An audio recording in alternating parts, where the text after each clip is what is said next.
Sir sir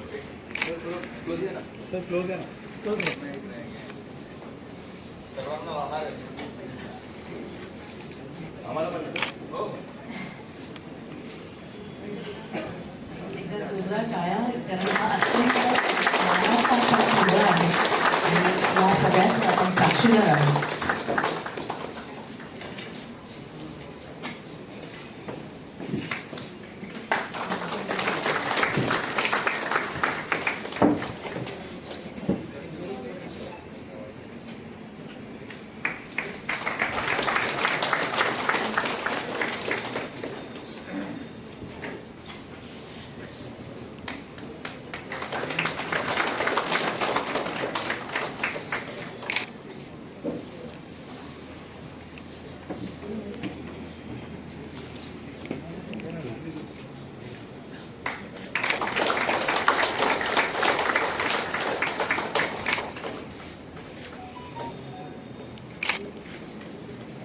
धन्यवाद. आयुक्त भिवंडी निजामपूर शहर महानगरपालिका भिवंडी श्री श्रीकांत परदेशी ही रक्कम 5,43,965 टक्केवारी 109.9.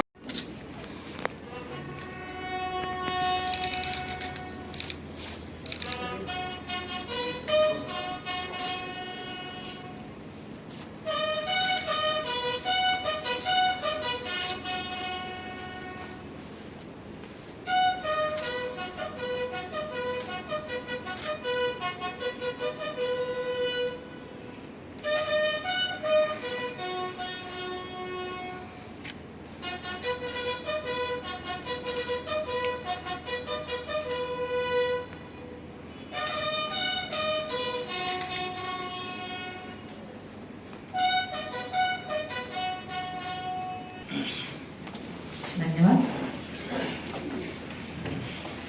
अबाधित ठेवण्याकरिता सदैव तत्पर असतात. वेळ प्रसंगी आपल्या प्राणाची आहुती बलिदान देण्यास मागे राहत नाही. त्या सर्वांच्या कार्यामुळे आज सामान्य नागरिक देशात सुरक्षित व निश्चिंत आयुष्य जगू शकतात. त्या सर्व सैनिकांप्रती कृतज्ञता व्यक्त करण्याची ही संधी ध्वजदिन निधी संकलनाद्वारे आम्हा सर्वांना मिळते. या कार्याचा आजचा शुभारंभ दिवस आहे.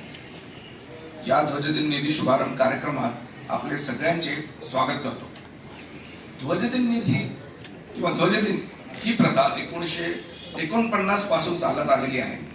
असं नाही की सरकार माजी सैनिकांच्या कल्याणार्थ निधी देऊ शकत नाही, परंतु त्यामागे एक मुख्य भावना अशी आहे की सामान्य नागरिकांनी थोडी पुंजी दान करून त्यांच्या कामगिरीकरता आभार दर्शवण्याचे प्रयत्न करावे.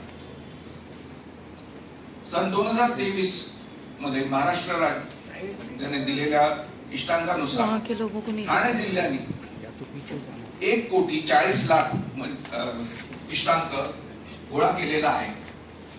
या पूर्ततेसाठी जिल्ह्यातील अनेक कार्यालय व संस्था यांचा मोलाचा वाटा आहे. ज्या कार्यालयांनी आपला इष्टांक पूर्ण केला याबद्दल मला त्यांचे आभार व्यक्त करायचे आहे.